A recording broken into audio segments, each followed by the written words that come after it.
आज देश में 562 मेडिकल कॉलेज हैं। बीते 6 वर्षों में अंडर ग्रेजुएट और पोस्ट ग्रेजुएट चिकित्सा शिक्षा में 50,000 से ज़्यादा सीटों की वृद्धि हुई है। प्रधानमंत्री स्वास्थ्य सुरक्षा योजना के तहत सरकार ने 22 नए एम्स को भी मंजूरी दी है।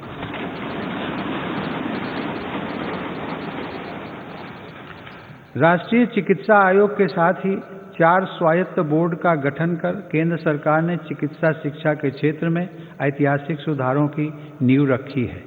इन्हीं सुधारों के क्रम में दशकों पुरानी मेडिकल काउंसिल ऑफ इंडिया के स्थान पर नेशनल मेडिकल कमीशन की स्थापना की गई है। माननीय सदस्यगण, आत्मनिर्भर भारत अभियान केवल भारत में निर्माण तक ही सीमित नहीं है, बल्कि यह भारत के हर नागरिक का जीवन स्तर ऊपर उठाने तथा देश का आत्मविश्वास बढ़ाने का भी अभियान है। आत्मनिर्भर भारत का हमारा लक्ष्य आत्मनिर्भर कृषि से और सशक्त होगा। इसी सोच के साथ सरकार ने बीते 6 वर्षों में बीज से लेकर बाजार तक हर व्यवस्था में सकारात्मक परिवर्तन का प्रयास किया है, ताकि भारतीय कृषि आधुनिक भी बने और कृषि का विस्तार भी हो। इन्हीं प्रयासों के क्रम में मेरी सरकार ने स्वामीनाथन आयोग की सिफारिशों को लागू करते हुए लागत से 1.5 गुना MSP देने का फैसला भी किया है।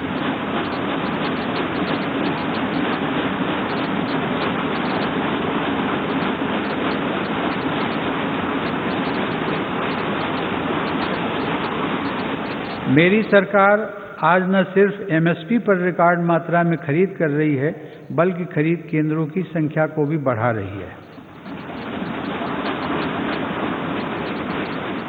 आज कृषि के लिए उपलब्ध सिंचाई के साधनों में भी व्यापक सुधार आ रहा है। पर ड्रॉप मोर क्रॉप के मंत्र पर चलते हुए सरकार पुरानी सिंचाई परियोजनाओं को पूरा करने के साथ ही सिंचाई के आधुनिक तरीके भी किसानों तक पहुंचा रही है। 2013-14 में जहां 42 लाख हेक्टेयर जमीन में ही माइक्रो इरिगेशन की सुविधा थी, वहीं आज 56 लाख हेक्टेयर से ज़्यादा अतिरिक्त जमीन को माइक्रो इरिगेशन से जोड़ा जा चुका है। मुझे खुशी है कि सरकार के इन प्रयासों को हमारे किसान अपने परिश्रम से और आगे बढ़ा रहे हैं। आज देश में खाद्यान्न उपलब्धता रिकॉर्ड स्तर पर है। वर्ष 2008-9 में जहां देश में 234 मिलियन टन खाद्यान्न की पैदावार हुई थी, वहीं साल 2019-20 में देश की पैदावार बढ़कर 296 मिलियन टन तक पहुंच गई है। इसी अवधि में सब्जी और फलों का उत्पादन भी 215 मिलियन टन से बढ़कर अब 320 मिलियन टन तक पहुंच गया है। मैं इसके लिए देश के किसानों का अभिनंदन करता हूं।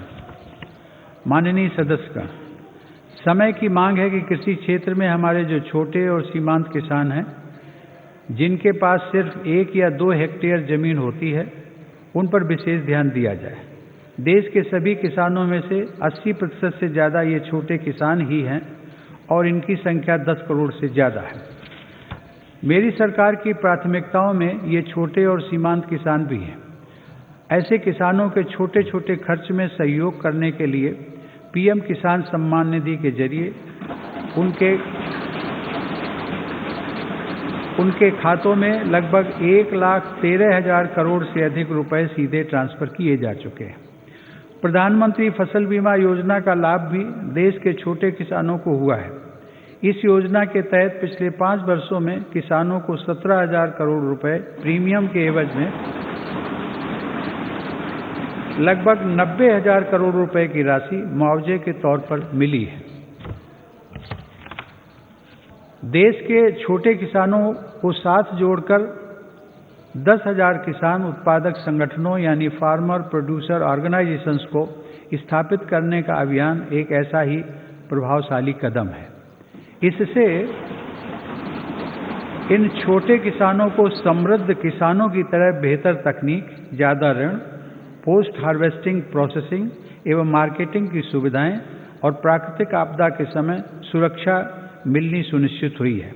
इससे किसानों को अपनी फसल की ज़्यादा कीमत और ज़्यादा बचत का विकल्प भी मिला है। माननीय सदस्यगण, व्यापक विमर्श के बाद संसद ने 7 महीने पूर्व 3 महत्वपूर्ण कृषि सुधार, कृषक उपज व्यापार और कृषक संवर्धन और सरलीकरण विधेयक, कृषि सशक्तिकरण और संरक्षण, कीमत आश्वासन और कृषि सेवा करार विधेयक और आवश्यक वस्तु संशोधन विधेयक पारित किए हैं। इन कृषि सुधारों का सबसे बड़ा लाभ भी 10 करोड़ से अधिक छोटे किसानों को तुरंत मिलना शुरू हुआ।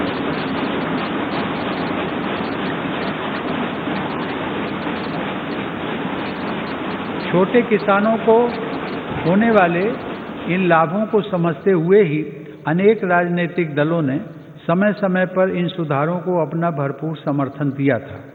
देश में अलग अलग फोरम पर देश के हर क्षेत्र में 2 दशकों से जिन सुधारों की चर्चा चल रही थी और जो मांग हो रही थी, वह सदन में चर्चा के दौरान भी परिलक्षित हुई। वर्तमान में इन कानूनों का अमलीकरण देश की सर्वोच्च अदालत ने स्थगित किया हुआ है। मेरी सरकार उच्चतम न्यायालय के निर्णय का पूरा सम्मान करते हुए उसका पालन करेगी। लोकतंत्र और संविधान की मर्यादा को सर्वोपरि रखने वाली मेरी सरकार इन कानूनों के संदर्भ में पैदा किए गए भ्रम को दूर करने का निरंतर प्रयास कर रही है। मेरी सरकार ने लोकतंत्र में अभिव्यक्ति की आज़ादी और शांतिपूर्ण आंदोलनों का हमेशा सम्मान किया है, लेकिन पिछले दिनों हुआ तिरंगे और गणतंत्र दिवस जैसे पवित्र दिन का अपमान बहुत दुर्भाग्यपूर्ण है। जो संविधान हमें अभिव्यक्ति की आज़ादी का अधिकार देता है, वही संविधान हमें सिखाता है कि कानून और नियम का भी उतनी ही गंभीरता से पालन करना चाहिए। मेरी सरकार ये स्पष्ट करना चाहती है कि 3 नए कृषि कानून बनने से पहले पुरानी व्यवस्थाओं के तहत जो अधिकार थे तथा जो सुविधाएं थी, उनमें कहीं कोई कमी नहीं की गई है, बल्कि इन कृषि सुधारों के जरिए सरकार ने किसानों को नई सुविधाएं उपलब्ध कराने के साथ साथ नए अधिकार भी दिए हैं।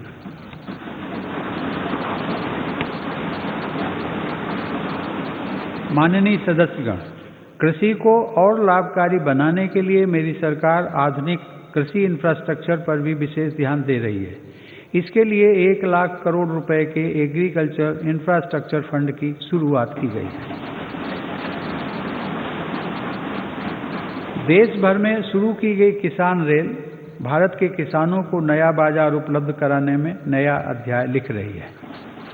यह किसान रेल एक तरह से चलता फिरता कोल्ड स्टोरेज है। अब तक 100 से ज़्यादा किसान रेलें चलाई जा चुकी हैं, जिनके माध्यम से 38,000 टन से ज़्यादा अनाज और फल सब्जियां एक क्षेत्र से दूसरे क्षेत्र तक किसानों द्वारा भेजी गई हैं। माननीय सदस्यगण, किसानों की आय बढ़ाने के लिए मेरी सरकार ने पशुधन को आय के स्रोत के रूप में स्थापित करने पर भी विशेष जोर दिया है। इसी का परिणाम है कि देश का पशुधन पिछले 5 वर्षों में सालाना 8.2% की दर से बढ़ रहा है। सरकार ने डेयरी क्षेत्र में बुनियादी ढांचे की स्थापना और निवेश को प्रोत्साहित करने के लिए 15,000 करोड़ रुपए के पशुपालन अवसंरचना विकास कोष की स्थापना भी की है। मेरी सरकार ने पशुपालन और मत्स्य पालन को भी कृषि क्षेत्र की तरह ही किसान क्रेडिट कार्ड की सुविधा दी है। देश में प्रधानमंत्री मत्स्य संपदा योजना के माध्यम से मछुआरों की आय को बढ़ाने के लिए भी काम हो रहा है। इस क्षेत्र में अगले 5 सालों में लगभग 20,000 करोड़ रुपए का निवेश करने की योजना है। किसानों की आमदनी बढ़ाने के लिए मेरी सरकार अन्नदाता को ऊर्जादाता बनाने का भी अभियान चला रही है। प्रधानमंत्री कुसुम योजना के तहत किसानों को 20 लाख सोलर पंप दिए जा रहे हैं। सरकार द्वारा गन्ने के सीरे, मक्का, धान इत्यादि से एथनॉल के उत्पादन को भी बढ़ावा दिया जा रहा है। पिछले 6 वर्षों में सरकार की सकारात्मक नीतियों के कारण एथनॉल का उत्पादन 38 करोड़ लीटर से बढ़कर 190 करोड़ लीटर हुआ है। यह उत्पादन इस वर्ष बढ़कर 320 करोड़ लीटर तक हो जाएगा, ऐसी उम्मीद है। एथनॉल देश के किसानों की आय बढ़ाने का एक बड़ा जरिया बनकर उभर रहा है। माननीय सदस्यगण, पूज्य बापू आत्मनिर्भर आदर्श गांव के निर्माण की इच्छा रखते थे। इसी विचार को लेकर चल रही मेरी सरकार आज गांव के बहुआयामी विकास के लिए लगातार काम कर रही है। गांव के लोगों का जीवन स्तर सुधरे, यह मेरी सरकार की प्राथमिकता है।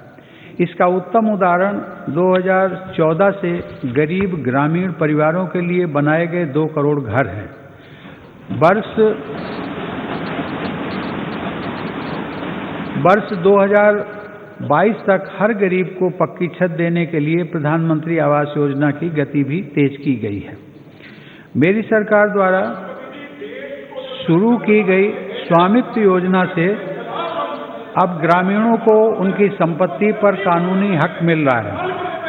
स्वामित्व के इस अधिकार से अब गांव में भी संपत्तियों पर बैंक लोन लेना, हाउस लोन लेना आसान बनेगा और ग्रामीण क्षेत्रों में आर्थिक गतिविधियां तेज होंगी।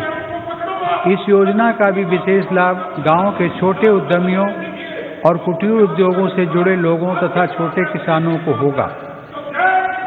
माननीय सदस्यगण, बाबा साहेब आम्बेडकर संविधान के मुख्य शिल्पी होने के साथ साथ हमारे देश में वाटर पॉलिसी को दिशा दिखाने वाले भी थे। 8 नवंबर 1945 को कटक में एक कॉन्फ्रेंस के दौरान उन्होंने कहा था, water is wealth, water being the wealth of the people and its distribution being uncertain, the correct approach is not to complain against nature but to conserve water. Baba Saheb की प्रेरणा को साथ लेकर मेरी सरकार जल जीवन मिशन की महत्वाकांक्षी योजना पर काम कर रही है। इसके तहत हर घर जल पहुंचाने के साथ ही जल संरक्षण पर भी तेज गति से काम किया जा रहा है। मुझे यह बताते हुए हर्ष है कि इस अभियान के तहत अब तक 3 करोड़ परिवारों को पाइप वाटर सप्लाई से जोड़ा जा चुका है। इस अभियान में अनुसूचित जातियों व जनजातियों के भाई बहनों तथा वंचित वर्गों के अन्य लोगों को प्राथमिकता के आधार पर पानी का कनेक्शन दिया जा रहा है। माननीय सदस्यगण, हमारे गांवों को 21वीं सदी की जरूरतों और इंफ्रास्ट्रक्चर से जोड़ने के लिए मेरी सरकार ने ग्रामीण सड़क नेटवर्क के विस्तार में भी सराहनीय काम किया है। प्रधानमंत्री ग्राम सड़क योजना के अंतर्गत देश के ग्रामीण क्षेत्रों में 6,42,000 किलोमीटर सड़क का निर्माण पूरा कर लिया गया। इस योजना के तीसरे चरण में ग्रामीण क्षेत्रों में बसावटों के साथ साथ स्कूलों, बाजारों और अस्पतालों आदि से जोड़ने वाले 1,25,000 किलोमीटर रास्तों को भी अपग्रेड किया जाएगा। गांव में सड़कों के साथ ही इंटरनेट की कनेक्टिविटी भी उतनी ही अहम है। हर गांव तक बिजली पहुंचाने के बाद मेरी सरकार देश के 6 लाख से अधिक गांवों को ऑप्टिकल फाइबर से जोड़ने के लिए अभियान चला रही है। माननीय सदस्यगण, हमारी अर्थव्यवस्था की आधारभूत ताकत हमारे गांवों और छोटे शहरों में फैले हमारे लघु उद्योग, हमारे कुटीर उद्योग MSMEs हैं। भारत को आत्मनिर्भर बनाने का बहुत बड़ा सामर्थ्य हमारे इन लघु उद्योगों के ही पास है।